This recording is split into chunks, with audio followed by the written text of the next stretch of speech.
हम लोग पहुंचे बेटा स्टैट्स के एक नए चैप्टर पे, लॉट कंट्रोल टेक्निक। ये चैप्टर बेसिकली प्रैक्टिकली उन लोगों को काम आता है जिन लोगों का कोई ना कोई फैक्ट्री है, मैन्युफैक्चरिंग है, प्रोडक्शन यूनिट है। यहाँ पे हम लोग अलग अलग चार्ट्स बनाते हैं, डायग्राम्स बनाते हैं। हमारी फैक्ट्री में जितना भी प्रोडक्शन होता है उसका हम सैंपल उठाते हैं, अलग अलग यूनिट्स के सैंपल उठाते हैं, रैंडमली हम सिलेक्ट करते हैं अलग अलग यूनिट्स, फिर हम उनकी साइज मेजरमेंट चेक करते हैं। मान लो हम लोग कोई एक प्रोडक्ट बना रहे हैं, मान लो हम लोग कोई एक मोबाइल फोन या कोई भी हम लोग एक प्रोडक्ट बना रहे हैं, तो उस प्रोडक्ट की जो साइज है वो बहुत ज्यादा मैटर करती है, मायने रखती है। अगर उस प्रोडक्ट की साइज ओवर साइज है, जो साइज हमको स्टैंडर्ड बनानी थी उससे ज्यादा साइज का प्रोडक्ट बन गया तो भी वो रिजेक्ट होगा। और जो साइज का प्रोडक्ट हमको बनाना था उससे कम साइज का प्रोडक्ट बना, अंडर साइज है, तो भी वो प्रोडक्ट रिजेक्ट होगा। मतलब ओवर साइज में भी रिजेक्ट होगा, अंडर साइज में भी रिजेक्ट होगा। साइज परफेक्ट वही होनी चाहिए, ठीक है। तो इस टाइप का ये चैप्टर है। इस चैप्टर में 5 अलग अलग चार्ट्स आते हैं, X bar chart, R chart, P chart, NP chart, C chart. तो जो पहले 2 चार्ट होते हैं, एक्स बार चार्ट और आर चार्ट, वो हमेशा साथ में ही पूछेंगे, एक ही क्वेश्चन में पूछेंगे, ठीक है। अब यहाँ पे लिखा हुआ है क्वेश्चन 21 में, मैं धीरे धीरे साथ साथ में फॉर्मूला भी बताते जाऊंगा। The length of axis of ball bearings of Atlas cycle are given below. In each sample the length of 4 bearings are measured. Draw X bar and R chart.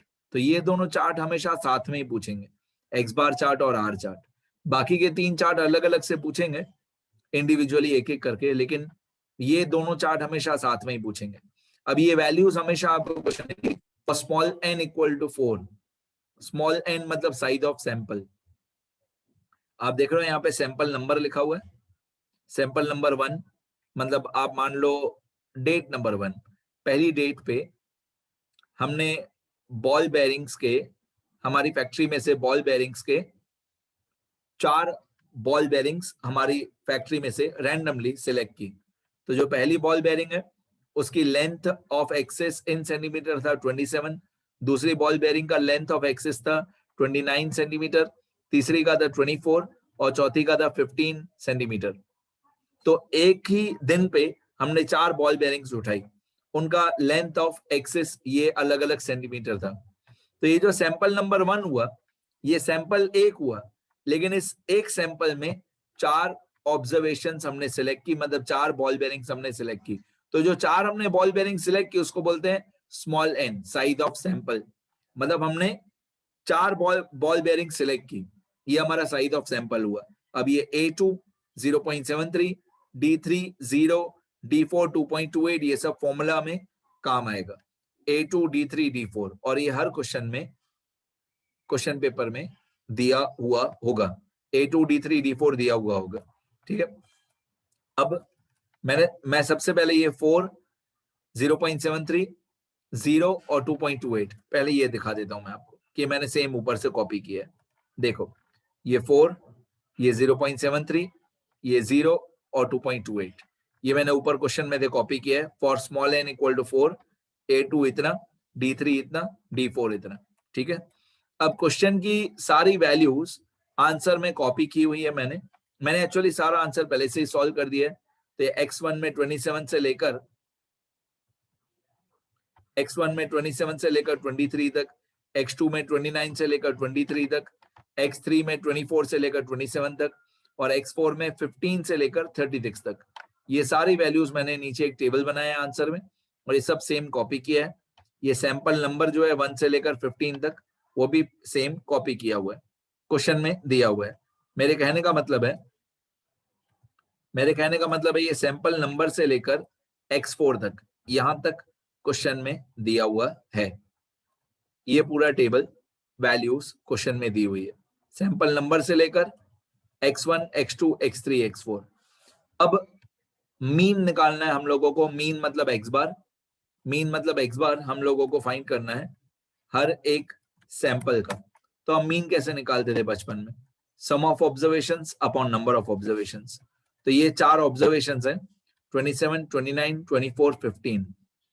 ये 4 ऑब्जर्वेशंस हैं, 27, 29, 24, 15। इन चारों को प्लस किया हुआ है, इन चारों को ऐड किया हुआ है। तो इन चारों को ऐड करके 27, 29, 24, 15, 27, 29, 24, 15, इन चारों को ऐड करके 95 आएगा। फिर इस 95 को हम लोग डिवाइडेड बाय 4 कर देंगे, 95 डिवाइडेड बाय 4, तो हमारा x बार आ जाएगा 23.75। इस तरीके से 15 के 15 सैंपल्स का x बार फाइंड आउट किया हुआ है, मीन फाइंड आउट किया हुआ है। एक और एग्जांपल बता देता हूं, 31, 26, 31, 26, 34, 35, इन चारों को ऐड किया हुआ है, 31, 26, 34, 35, इन चारों को ऐड करके आएगा 126, फिर 126 डिवाइडेड बाय 4 31.5 होता है। इस तरीके से सबका एक्स बार फाइंड आउट किया हुआ है और लास्ट में एक्स बार कॉलम का टोटल किया हुआ है, सिग्मा एक्स बार। डन। फिर रेंज फाइंड आउट करना है हमको, रेंज या आर। रेंज का फॉर्मूला होता है highest observation minus lowest observation. तो इन चारों ऑब्जर्वेशन में थे 27, 29, 24, 15, इन चारों में थे हाईएस्ट कौन सा है? 27, 29, 24, 15, इन चारों में से हाईएस्ट है 29, तो हाईएस्ट ऑब्जर्वेशन में लिखा हुआ है 29। फिर इन चारों में से 27, 29, 24, 15, इन चारों में से लोएस्ट कौन सा है? तो लोएस्ट है 15। ठीक है, चारों में से हाईएस्ट 29, चारों में से लोएस्ट 15, फिर हाईएस्ट माइनस लोएस्ट, मतलब 29 माइनस 15, तो हमारा रेंज आ जाएगा 14। इस तरीके से 15 के 15 सैंपल्स में सॉल्व किया हुआ है। एक और एग्जांपल बता देता हूं, 31, 26, 34, 35, तो इन चारों में से हाईएस्ट कौन सा है? 35, तो यहाँ पे लिखा हुआ है 35, और इन चारों में से लोएस्ट कौन सा है? 26, तो यहाँ पे लिखा हुआ है 26। ठीक है, फिर हाईएस्ट माइनस लोएस्ट, 35 माइनस 26, 9। ठीक है, अगर मान लो 35 35 दो बार भी हो, अगर हाईएस्ट 35 35 दो बार ही भी हो, तो भी आपको हाईएस्ट एक बार ही लिखना है 35, आपको एक बार ही 35 लिखना है। फिर हाईएस्ट माइनस लोएस्ट, तो 35 माइनस 26, तो रेंज आएगा 9। इस तरीके से 15 के 15 सैंपल्स का एक्स बार फाइंड किया, फिर sigma X bar, R find किया है, फिर सिग्मा आर। ठीक है, अब स्टेप्स, कैलकुलेशन, फॉर्मूला याद करते जाएंगे। सबसे पहले एम मतलब क्या? एम मतलब नंबर ऑफ सैंपल्स। ये जो 15 सैंपल दिए हुए थे, मैंने यहाँ पे ब्रैकेट में लिखा वर्टिकली, जो क्वेश्चन में 15 सैंपल दिए हुए हैं, एम, एम मतलब नंबर ऑफ सैंपल्स, ये वाले 1, 1, 2, 3, 4, 5, 6, 7, 8, 9, 10, 11, 12, 13, 14, 15। एम मतलब ये नंबर ऑफ सैंपल्स। ठीक है, तो ये हमारा एम हो गया, नंबर ऑफ सैंपल्स। और स्मॉल एन मतलब साइज ऑफ सैंपल, हॉरिजॉन्टली। एक सैंपल के अंदर 4 ऑब्जर्वेशंस थी, तो स्मॉल एन मतलब size of sample 4, small N मतलब साइज ऑफ सैंपल 4। ठीक है, ओके, और ये वैल्यूज क्वेश्चन में दी हुई थी। For small N equal to 4, A2 0.73, D3 0, D4 2.28, ये क्वेश्चन में दिया हुआ था। अब सबसे पहले X double bar, X double bar, ये X double bar, X double bar का फॉर्मूला होता है sigma X bar upon M. अगर आप फॉर्मूला को रट्टाबाजी नहीं मारो, फॉर्मूला को रटो नहीं, तो ये जो सिग्मा एक्स बार कॉलम का टोटल जो था, ये जो एक्स बार कॉलम का टोटल था 469.25, इसका एवरेज निकालना है। अब क्योंकि ये 15 ऑब्जर्वेशंस का टोटल है 469.25, 15 ऑब्जर्वेशंस का टोटल है, तो इसको डिवाइड बाय 15 ही करेंगे ना एवरेज निकालने के लिए, क्योंकि इसके अंदर 15 ऑब्जर्वेशंस है, तो हम इसको डिवाइडेड बाय 15 कर देंगे। तो 469.25 डिवाइड बाय 15, 15 मतलब नंबर ऑफ सैंपल्स, तो हमारा एक्स डबल बार आ जाएगा। एक्स डबल बार आ जाएगा हमारा कितना? 31.28, मतलब ये सिग्मा एक्स बार जो था 469.25 डिवाइडेड बाय 15, तो एक्स डबल बार आ गया 31.28। वैसे अप्रोक्सीमेटली 2 डेसिमल तक लिखा हुआ है, वैसे 31.283 होता है, तो 2 डेसिमल तक 31.28। उसी तरीके से आर बार, आर बार मतलब ये जो सिग्मा आर आया डिवाइडेड बाय एम 15, मतलब ये 322 डिवाइडेड बाय 15, तो आर बार आ जाएगा। 322 डिवाइड बाय 15, तो आर बार आ जाएगा 21.47। इसके बाद जो स्टेप होता है उसको बोलते हैं control limits for X bar chart. इसमें 3 कंट्रोल लिमिट्स होती हैं, एक सेंट्रल लाइन, एक अपर कंट्रोल लिमिट, एक लोअर कंट्रोल लिमिट। तो ये फॉर्मूला के साथ कैलकुलेशन भी लिखा हुआ है। सेंट्रल लाइन, अब सेंट्रल लाइन की सबसे अच्छी बात क्या है कि एक्स बार चार्ट की सेंट्रल लाइन होती है X double bar, x bar chart की सेंट्रल लाइन होती है एक्स डबल बार, ठीक है। आर चार्ट की सेंट्रल लाइन होती है are bar, are bar. P chart की सेंट्रल लाइन होती है पी बार, एनपी चार्ट की सेंट्रल लाइन होती है एनपी बार, सी चार्ट की सेंट्रल लाइन होती है सी बार। मतलब सेंट्रल लाइन सबकी वही है जो चार्ट का नाम है। तो सेंट्रल लाइन होगा एक नंबर ही, कोई लाइन नहीं होता है। ग्राफ जब बताऊंगा तब लाइन भी बताऊंगा, फिलहाल नंबर्स पे ध्यान देते हैं। ये एक्स डबल बार आया हमारा 31.28, यही हमारी सेंट्रल लाइन है 31.28। फिर अपर कंट्रोल लिमिट का फॉर्मूला होता है X double bar plus A2 R bar, A2 R bar मतलब A2 multiply by R bar, X double bar plus A2 R bar मतलब X double bar plus A2 multiply by R bar. तो X double बार हमारा आया था 31.28, वही 31.28 यहाँ पे लिखा हुआ है 31.28 जो एक्स डबल बार आया था वही, प्लस A2 ब्रैकेट में A2 क्वेश्चन में दिया हुआ था, ये A2 क्वेश्चन में दिया हुआ था 0.73, तो A2 की जगह पे 0.73 और मल्टीप्लाई बाय आर बार हमने अभी अभी फाइंड आउट किया, ये आर बार 21.47। बेसिकली मैं कुछ सिखा ही नहीं रहा हूं, मैं सिर्फ फॉर्मूला में वैल्यूज पुटअप कर रहा हूं और आप लोगों का इस वक्त काम ये है कि फॉर्मूला याद करते जाएं। जब तक मेरा वीडियो लेक्चर चल रहा है साथ साथ में फॉर्मूला याद करते रहो। नंबर्स एग्जाम में यही नंबर्स थोड़ी आने वाले हैं, फॉर्मूला याद करो और कैलकुलेशन कैसे किया है वो देखो। फिर A2 multiply by R bar, तो A2 0.73 क्वेश्चन में दिया हुआ था, आर बार हमने फाइंड आउट किया 21.47, दोनों को मल्टीप्लाई करेंगे, इन दोनों को मल्टीप्लाई करेंगे तो 15.67। अब 31.3 मतलब 31.28 प्लस 15.67, तो ये होता है 46.95। ये हमारा अपर कंट्रोल लिमिट आ गया। लोअर कंट्रोल लिमिट का फॉर्मूला सारे चार्ट्स में ऐसा ही है। जो अपर कंट्रोल लिमिट में यहाँ पे बीच में प्लस है, ये अपर कंट्रोल लिमिट है, जो बीच में प्लस है, लोअर कंट्रोल लिमिट में सिर्फ प्लस की जगह माइनस होगा, बाकी सारा फॉर्मूला सेम। और पांचों चार्ट्स में ऐसा ही होता है, जो अपर कंट्रोल लिमिट में यहाँ पे प्लस होगा तो लोअर कंट्रोल लिमिट में यहाँ पे माइनस होगा, ठीक है। तो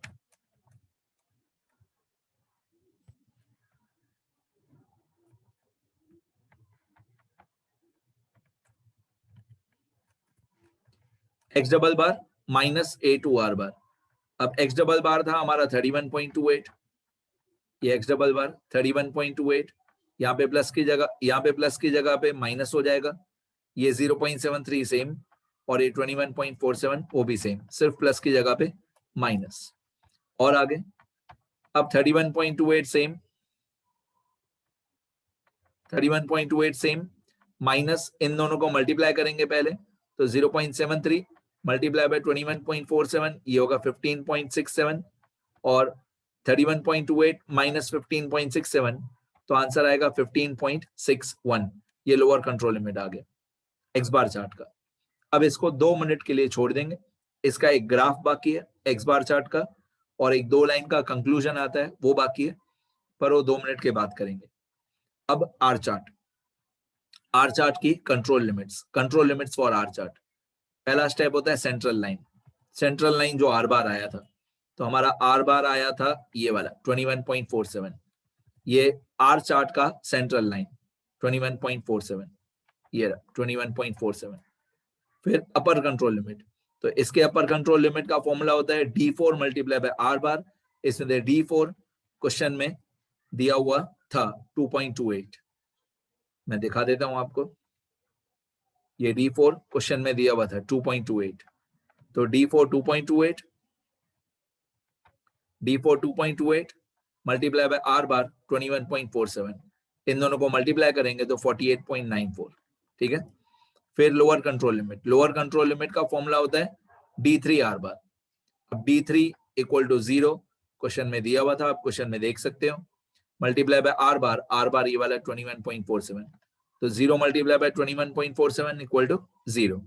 डन। ये कंट्रोल लिमिट्स हो गया।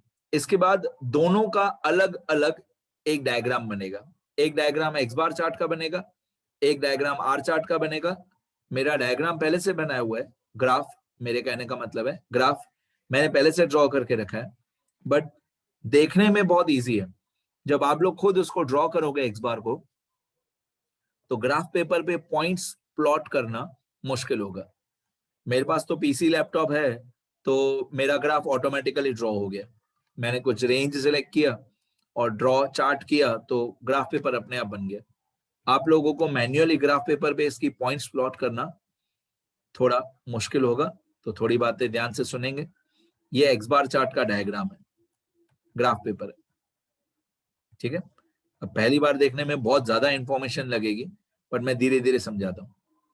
सबसे पहले एक्स एक्सिस पे, ये जो नीचे एक्स एक्सिस है, एक्स एक्सिस पे हमेशा सैंपल नंबर लिखना, यहाँ पे नीचे, यहाँ पे लिख देना हमेशा सैंपल नंबर। अब जब आप लोग ग्राफ पेपर बना रहे हो, जब आप ग्राफ ड्रॉ कर रहे हो, तो सब कुछ पेंसिल से होना चाहिए ग्राफ पेपर पे, एवरीथिंग पेंसिल। और लिखने वाले पेज पे सब कुछ पेन, मतलब जहां पे आप लोगों ने ये फॉर्मूला वगैरह लिखे सारे, वहां सब कुछ पेन से होना चाहिए, और ग्राफ पेपर पे सब कुछ पेंसिल से होना चाहिए, ठीक है।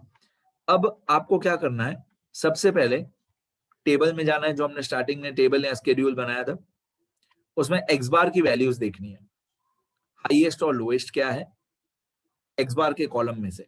देखो ये टेबल हमने स्टार्टिंग में कैलकुलेट किया था, इसमें एक्स बार की हाईएस्ट और लोएस्ट, एक्स बार का कॉलम ये वाला है, इसमें हाईएस्ट और लोएस्ट क्या है वो आपको एक बार सर्च कर लेना है। ये 23.75 से लेकर, मेरे पास एक फॉर्मूला है, मैं यहाँ पे एक फॉर्मूला लगा देता हूँ, तो हाईएस्ट और लोएस्ट आ जाएगा। आपके पास तो लैपटॉप, मैं बार बार बोल रहा हूँ लैपटॉप एग्जाम में अलाउड नहीं होगा, पर मेरे पास एक फॉर्मूला है कि maximum value out of this column, x bar column क्या होगी। ये मेरी रफ कैलकुलेशन है। तो एक्स बार कॉलम में मैक्सिमम वैल्यू है 41.75, मेरे लैपटॉप ने खुद ही ढूंढ लिया कि इन सब में से हाईएस्ट जो है वो 41.75 है, ये वाला, ठीक है। अब इन सब में से लोएस्ट कौन सा है, तो मैं लिखूंगा equal to minimum value out of this X bar column is minimum value 23.75, तो 23.75 मिनिमम भी ढूंढ लिया, 23.75 ये रहा 23.75। अभी मेरे को बहुत कुछ समझाना बाकी है, तो प्लीज ध्यान से सुनते रहना। हाईएस्ट वैल्यू आई 41.75, लोएस्ट वैल्यू आई 23.75, ठीक है। ये देख लिया आप लोगों ने, रफली बोलें तो ये 42 और ये 24, हाईएस्ट और लोएस्ट क्या आया 42 और 24। अब एक्स बार चार्ट की जो कैलकुलेशंस थी वो भी देख लो। अपर कंट्रोल लिमिट है 46 और लोअर कंट्रोल लिमिट है 15.61। ये 46.95 इज रफली 47 और 15.61 इज रफली 16। तो आपको क्या करना है, एक्स बार चार्ट की हाईएस्ट और लोएस्ट वैल्यू देखनी है, एक्स बार चार्ट का अपर कंट्रोल लिमिट और लोअर कंट्रोल लिमिट देखना है। इससे आपको पता चलेगा कि ग्राफ पेपर में आपका हाईएस्ट और लोएस्ट वैल्यू क्या होना चाहिए, ग्राफ पेपर कहां से कहां तक होना चाहिए। अब मेरे को जो सबसे हाईएस्ट वैल्यू मिली वो ये है 46.95, रफली 47। तो मैं जो ग्राफ पेपर बनाऊंगा उसमें वाई एक्सिस पे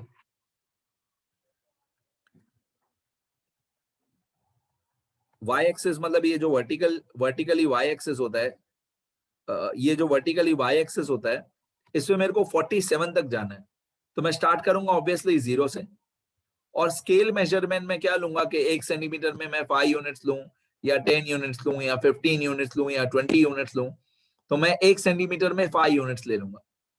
तो 5, 10, 15, 20 दिख रहा होगा स्क्रीन पे आपको, 5, 10, 0 सबसे पहले, फिर 5, 10, 15, 20, 25, 30, 35, 40, 45, 50।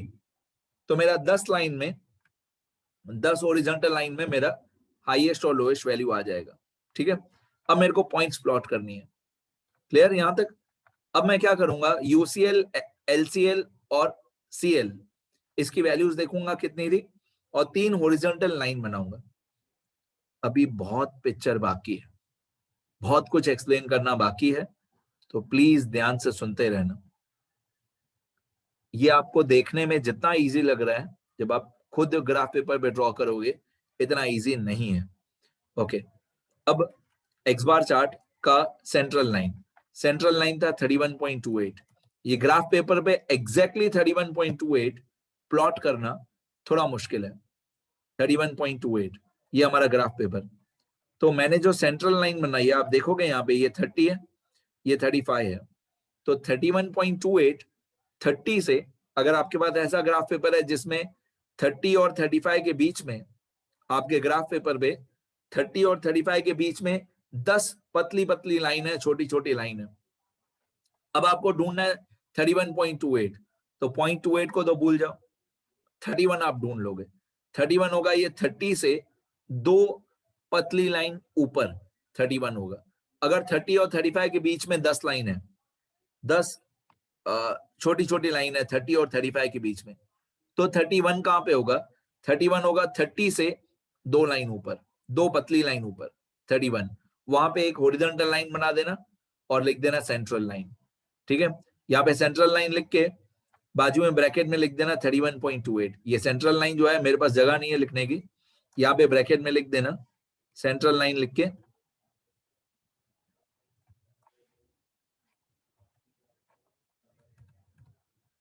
ये सेंट्रल लाइन लिख के इसके बाजू में यहाँ पे लिख देना ब्रैकेट में 31.28 इस तरीके से। ठीक है, सेंट्रल लाइन लिखा और जो नंबर है इसका 31.28 वो लिख देना। फिर अपर कंट्रोल लिमिट, ये 46.95 था शायद, अपर कंट्रोल लिमिट 46.95 था, ये रहा। तो 46.95 रफली 47। तो आप अपने ग्राफ पेपर पे जाना, 47 कहां पे आएगा वो देखना। 45 से 4 छोटी छोटी लाइन ऊपर, 45 से 4 लाइन ऊपर 47 होगा। ठीक है, अब है 47, लाइन हम 47 पे बनाएंगे और यहाँ पे ब्रैकेट में लिख देंगे 46.95।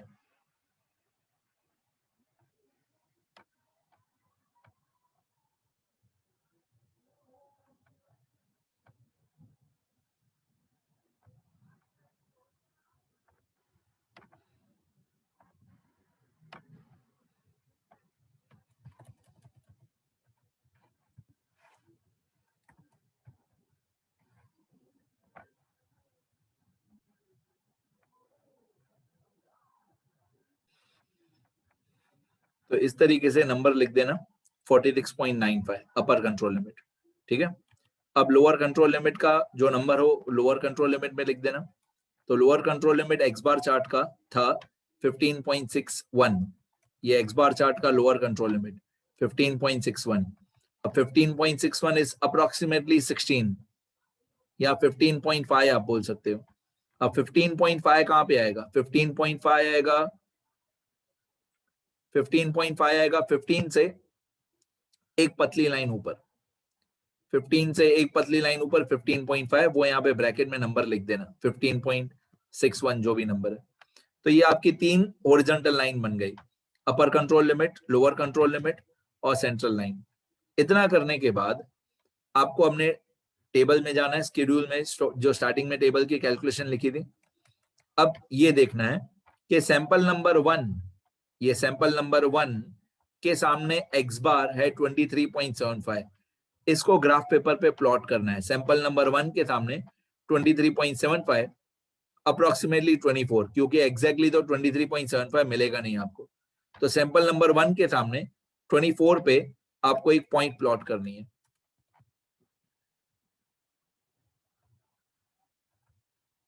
देखो ये सैंपल नंबर 1 जो नीचे दिख रहा है आपको, सैंपल नंबर 1, इसके सामने यहाँ पे 24 पे जाना। 24 मतलब 25 से 2 पतली लाइन नीचे 24 होगा, वहां पे पॉइंट प्लॉट कर देना। और ये 23.75 आपको लिखना नहीं है, वो सिर्फ आपके नॉलेज के लिए। 23.75, यहाँ पे आपने एक पॉइंट प्लॉट कर दिया, डन, आपका काम हो गया। फिर आपको जाना है वापस से टेबल में और सैंपल नंबर 2 की एक्स बार की वैल्यू, सैंपल नंबर 2 की एक्स बार की वैल्यू है 31.5, अप्रोक्सीमेटली 32 भी ले सकते हो आप, या 31.5 भी मिल जाएगा, मैं बता दूं 31.5। तो डायग्राम में जाएंगे, ग्राफ में सैंपल नंबर 2 के सामने 31.5, अब 31.5 जो होगा 31.5 वो आपका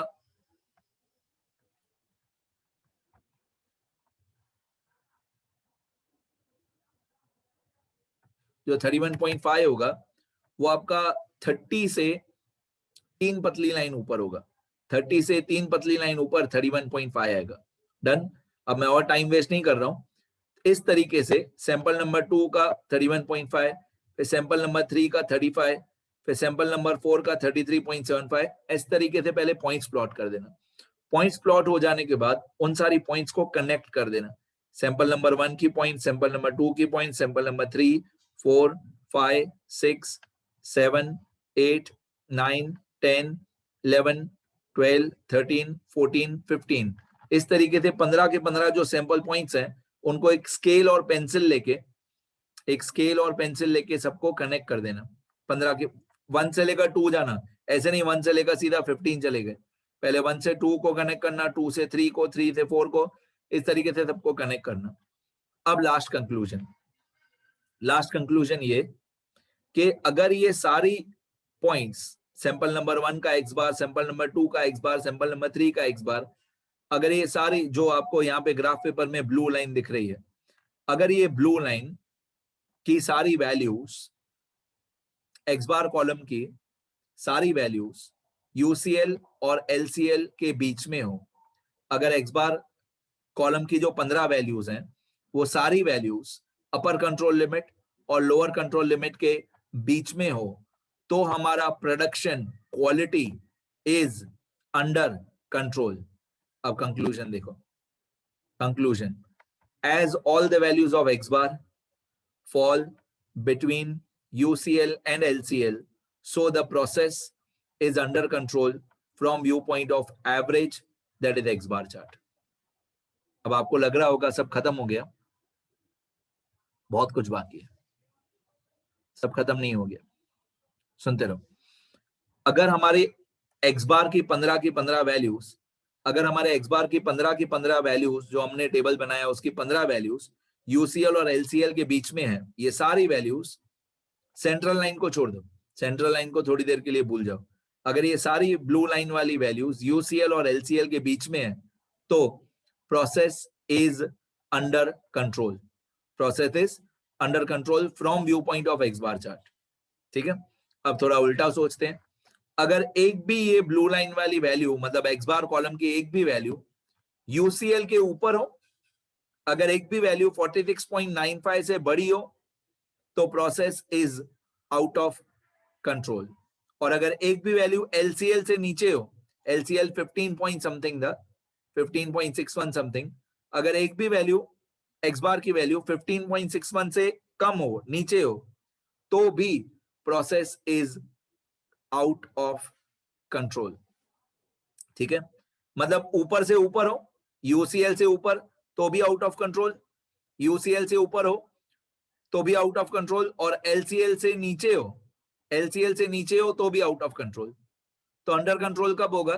जब यूसीएल और एलसीएल के बीच में ये सारी पॉइंट्स हो, तो अंडर कंट्रोल होगा। अब मेरा बोलना ये है कि भाई हम लोग तो कंक्लूजन ये ग्राफ बनाए बिना, ग्राफ ड्रॉ किए बिना हम डायरेक्टली कंक्लूजन बता सकते थे। ये ग्राफ बनाने की जरूरत क्या है, ग्राफ बनाने का इंपॉर्टेंस क्या है, वो भी आगे चल के आएगा दूसरे क्वेश्चंस में कि ग्राफ बनाने का फायदा क्या होता है। आज इस वक्त मैं ऐसे बोल सकता हूं, आज वाले क्वेश्चन में हाँ भी और नहीं भी ग्राफ बनाने की कोई जरूरत ही नहीं थी। पहली बात, ग्राफ आपको बनाना है क्योंकि उसकी मार्क्स है, राइट। तो पहले मैं आपको ये बता देता हूं कि ग्राफ बनाना जरूरी क्यों नहीं था, फिर ये भी बता दूंगा कि जरूरी क्यों है। फिलहाल अगर आप मार्क्स के लिए पढ़ाई कर रहे हो तो ग्राफ बनाना ही पड़ेगा क्योंकि इसकी मार्क्स होती है। अब कंक्लूजन जो है, ये वाला कंक्लूजन, ये बिना ग्राफ के भी आ जाएगा। मैं बता दूं कैसे। अब हमारा अपर कंट्रोल लिमिट क्या था, एक्स बार चार्ट का अपर कंट्रोल लिमिट क्या था, 46.95, ठीक है। अब टेबल में जाएंगे, बिना ग्राफ ड्रॉ किए एक्स बार चार्ट में देखेंगे, एक्स बार के कॉलम में देखेंगे कि कोई भी वैल्यू 46.95 से बड़ी है क्या, नहीं नहीं नहीं नहीं, कोई भी वैल्यू चेक करना है, 46.95 से बड़ी है नहीं। एक्स बार का कॉलम देखो, ये वाला, ये जो एक्स बार का कॉलम है ये देखो, कोई भी वैल्यू 46.95 से बड़ी है, यूसीएल से बड़ी है नहीं है, डन। अच्छा एलसीएल कितना था देखो, एलसीएल लोअर कंट्रोल लिमिट था 15.61। अब वापस टेबल में जाके देखो कि कोई भी वैल्यू 15.61 से छोटी है क्या, कोई भी वैल्यू 15.61 से छोटी है, कोई भी वैल्यू 15.61 से छोटी है क्या, नहीं है। तो अगर मेरे को टेबल में से ही जो ये शेड्यूल बना है इसी में से ही पता चल रहा है कि कोई भी वैल्यू 46.95 से बड़ी नहीं है, ठीक है, कोई भी वैल्यू 15.61 से छोटी नहीं है, कोई भी वैल्यू 46.95 से बड़ी नहीं है, मतलब यूसीएल से ऊपर नहीं आएगा, कोई भी वैल्यू 15.61 से छोटी नहीं है, मतलब एलसीएल से नीचे भी कुछ नहीं जाएगा। तो अगर मैं ये यहां से ही बता सकता हूं तो मैं ग्राफ क्यों बनाऊं, ये तो मैं यहां से ही बता सकता हूं। अगर यहां पे ही कोई वैल्यू 46.95 से बड़ी नहीं है तो ग्राफ में भी ऊपर नहीं जाएगी ना, और यहां पे ही कोई भी वैल्यू 15.61 से छोटी नहीं है तो ग्राफ में भी एलसीएल से नीचे नहीं जाना है वो, तो मैं ग्राफ क्यों बनाऊं। मेरा कंक्लूजन यहां से ही आ गया कि all the values of X bar are between UCL and LCL, so the process is under control from viewpoint of X bar chart, ठीक है, क्योंकि ये सारी X bar की वैल्यूज UCL और LCL के बीच में आ रही है, ये सब 46.95 और 15.61 के बीच में है, तो मेरे को यहां से ही पता था प्रोसेस इज अंडर कंट्रोल। इसी तरीके से सेम आर चार्ट बनता है। अब ये जो ग्राफ हम लोगों ने बनाया, ये ग्राफ बनाना जरूरी है मार्क्स के लिए भी, और एक टॉपिक और आता है जिसको हम लोग बोलते हैं थियरी ऑफ रन्स, ठीक है, एक टॉपिक और आता है जिसको हम बोलते हैं थियरी ऑफ रन्स, उसमें भी ये ग्राफ काम आता है। वो टॉपिक अभी नहीं, धीरे धीरे जैसे मैच्योरिटी आएगी उसके बाद। अभी सेम ऐसा ही एक डायग्राम आर चार्ट का, तो आर चार्ट का सेंट्रल लाइन है 21.47, ठीक है। अब हाईएस्ट और लोएस्ट आप लोग देख लेना, ये 48.94 अपर कंट्रोल लिमिट है, ये लोएस्ट है 0 से लेकर 48.94, 48.94 इज रफली 49 और लोएस्ट क्या है 0। अब मैं आर चार्ट का डायग्राम दिखाता हूं आपको, ये ग्राफ है आर चार्ट का, इसमें लोअर कंट्रोल लिमिट थी 0 मतलब एक्स एक्सिस, 0 मतलब एक्स एक्सिस, और हमेशा एक्स एक्सिस पे आएगा सैंपल नंबर, यहाँ पे हमेशा आएगा एक्स एक्सिस पे सैंपल नंबर 1 से लेकर 15 तक, 1 2 3 4 5 6 कहां तक 15 तक। अब लोअर कंट्रोल लिमिट हमारा 0 था, तो 0 पे मतलब एक्स एक्सिस पे आपको लिखना है लोअर कंट्रोल लिमिट। अपर कंट्रोल लिमिट था 48.94, अपर कंट्रोल लिमिट था 48.94, तो एक हॉरिजॉन्टल लाइन आपको 48.94 पे बनानी है। अब मेरे पास यहाँ पे जगह नहीं थी, बट आप लोग मैंने 40 से थोड़ा ऊपर बनाया, आप ऐसे नहीं करना, मेरी अपर कंट्रोल लिमिट की लाइन गलत है, ये और ऊपर जाएगी, 48.94 पे बनाना, रफली 49 पे, और इसका सेंट्रल लाइन जो है, सेंट्रल लाइन है 21.47 आर चार्ट का, 21.47 रफली 21 या 21.5, तो अब 21.5 पे इसकी लाइन बना देना, ये 21.5 पे इसका सेंट्रल लाइन बना देना, डन। अपर control limit, lower control limit और सेंट्रल लाइन बना दिया। अब ये जो ब्लू लाइन वाली वैल्यूज है, आपको ऐसा ब्लू कलर वलर करने की जरूरत नहीं है, ये जो वैल्यूज है ब्लू लाइन वाली वैल्यूज, ये आर के कॉलम की वैल्यूज हैं। देखो मैं दिखाता हूं, जो हमने ऊपर टेबल बनाया, ये आर की वैल्यूज हैं। सैंपल नंबर 1 में आर की वैल्यू 14, तो ग्राफ पेपर में सैंपल नंबर 1 में 14 पे पॉइंट प्लॉट करेंगे। एक्स बार चार्ट में ये एक्स बार की वैल्यूज जो है, ये एक्स बार चार्ट में ये एक्स बार की वैल्यूज ग्राफ पेपर में प्लॉट करते हैं।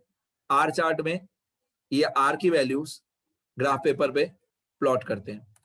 तो सैंपल नंबर 1 का रेंज है 14, सैंपल नंबर 1 का 14, 2 का 9, 3 का 16, 14, 9, 16, ये मैं दिखा देता हूं, 14, 9, 16।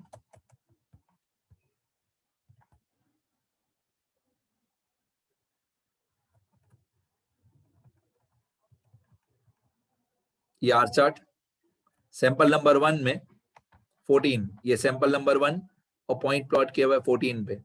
फिर सैंपल नंबर 2 9, सैंपल नंबर 3 16, इस तरीके से पॉइंट्स प्लॉट की हुई है। अब ये जो पॉइंट्स आ रही है 14, 9, 16, 26, 30, 39, 30, फिर से 30, 29, 33, 12, 15, 35, 20, 24, 16, 13, ये सारी वैल्यूज यूसीएल और एलसीएल के बीच में आ रही है। दिख रही है हमको, ये यूसीएल है, एक्चुअली इससे भी ऊपर है यूसीएल 46 या 47 पॉइंट समथिंग, ये एलसीएल है 0। सेंट्रल लाइन को ड्रॉ करना है, पर फिलहाल उसका कोई काम नहीं है। अब ये जो सारी ब्लू लाइन वाली वैल्यूज है वो अपर कंट्रोल लिमिट और लोअर कंट्रोल लिमिट के बीच में है। तो the process is under control from view point of R chart. R chart को बोलते हैं वेरिएबिलिटी, ठीक है। As all the values of range fall between UCL and LCL, so the process is under control from viewpoint of variability, मतलब R chart। Done, ठीक है, हो गया काम।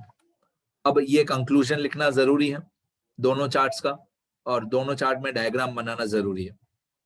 अब मैं ट्राई करूंगा कि मैं हर 2 सेकंड के बाद आपको बोलूं कि वीडियो पॉज करो और लिखो। लिखना बहुत जरूरी है। ये क्वेश्चन था, यहां से आंसर है, ठीक है। पहले यहाँ पे वीडियो पॉज करके लिखो इतना,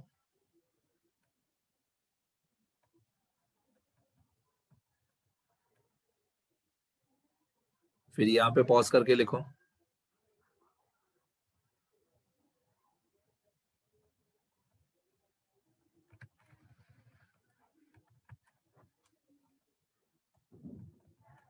फिर ये लिखो,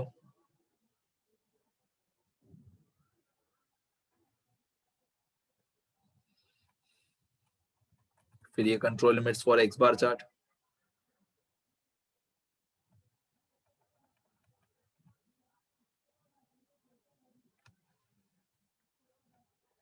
फिर control limits for R chart. ये वीडियो आधे मिनट में कंप्लीट हो जाएगा बेटा, लिखना फटाफट।